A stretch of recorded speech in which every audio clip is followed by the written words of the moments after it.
Welcome. The story of Better Call Saul begins 6 years before Saul met Walter White. At that time, Saul was still an unknown rookie lawyer.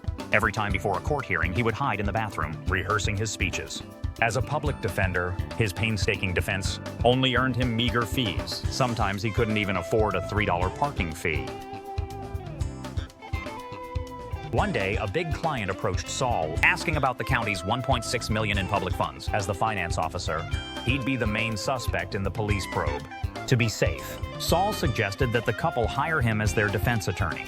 Just as the man was about to sign, he was stopped by his wife. They decided to go back and think it over. Back at his small office behind the corner store, Saul saw a $26,000 check from the largest U.S. green card agency. This was a huge insult to his brother Chuck, the law firm's founder. Now, because he was suffering from a strange illness and couldn't work, other partners wanted this money to push Chuck out. Saul demanded they compensate his brother at least $17 million, but they believed Saul couldn't represent Chuck's interests. So this negotiation ended with no results.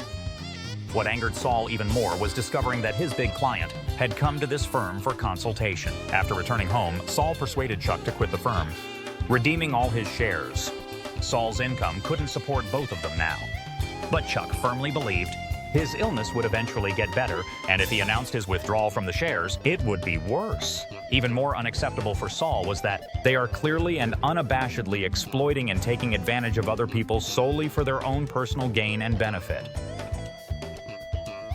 I'm gonna go back to work.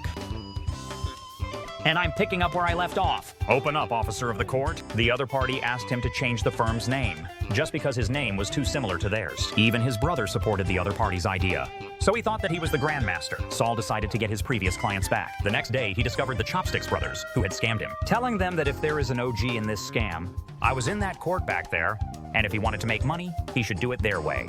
So, to reclaim the client, Saul devised a perfect scam plan. He instructed the Chopsticks brothers to remember this minivan in front of them, whose owner was actually the couple from yesterday. Every afternoon around 2:30 p.m., they would pass through this intersection. Chopsticks brothers continued their routine for a safe scam.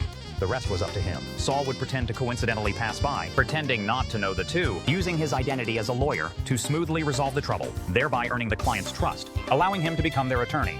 But what Saul never expected was that this seemingly flawless plan would turn out to have accidents.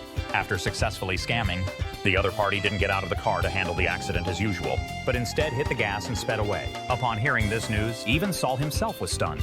Luckily, the Chopsticks brothers were quick to react. They quickly chased after them, following their car closely, informed Saul of their direction. At this moment, Saul was thrilled by what was happening, because hit and run is a serious crime, so Saul searched for the brothers' traces and soon saw their skateboards in front of a house. Saul, feeling bold, got out of the car, intending to knock on the door. At this time, Saul didn't know. Open up in the name of the law. You're actually doing this. You're really doing this.